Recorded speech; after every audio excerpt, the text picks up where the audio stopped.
YouTube வந்து fraud பையன். YouTube வந்து மக்களை ஏய்க்குது.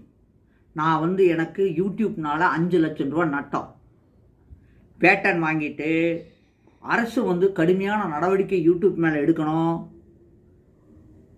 போன்ன்றது அதில் வந்து வீடியோ அப்லோடு பண்ணால் அதை கொடுப்பேன் இதை கொடுப்பேன்னு சொல்லி ஏமாற்றிட்டான். அப்புறம் வியூஸ் வந்து சரியாக காமிக்கிறதில்ல. ஒரே நாளில் ஃபேஸ்புக்கில் 2 லட்சம் 2.5 லட்சம் வியூஸ் போகுது. அதே வீடியோ இங்கே போட்டால் 100 வியூ 1000 வியூ 1000 வியூ வந்தால் பெருசுங்கிறான். 1000 வியூ ஏன் காசு தரணும்னு அவன் சொல்லிட்டான். அப்புறம் 40,000 பேருக்கு பக்கமாக வந்தது. ஒரு 150 பேர் வந்தால் 40,000 பேர் வந்திருக்கும். இவன் என்ன பண்ணா கரெக்டாக 1 மணி நேரத்துக்குள்ளே 3000 பேர் டெலீட் பண்ணிட்டான். அந்த கண்ட்ரோல் யார் வச்சுருக்காங்கன்னா அவன் வச்சுருக்கான்.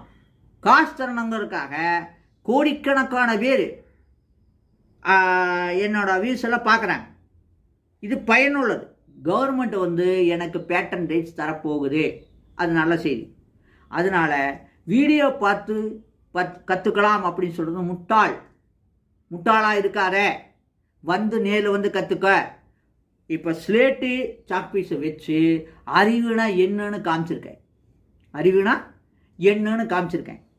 இதே சைக்கிள்லேயோ அல்லது ஸ்கூட்டர்லேயோ ஏதாவது ஆராய்ச்சிகள் பண்ண போனால், விஞ்ஞானபூர்வமான ஆராய்ச்சிகள் பண்ண போனால் 100 கோடி 1000 கோடி செலவாகுது. அந்த செலவு செய்கிறது யாரும் தயாரில்லை. மக்களும் தயார் இல்லை, அரசும் தயார் இல்லை. இந்த நிலைகளை மாற்றணும் அப்படிங்கிறக்காகத்தான் நான் இந்த ட்ரிக்கை வச்சு உங்களுக்கு பாடம் நடத்தியிருக்கேன். அதனால் நேரில் வந்து கற்றுக்கோங்க. கண்டபடி பேசாத, அப்போ கேஸ் போட்டுருவேன். நன்றி, வணக்கம்.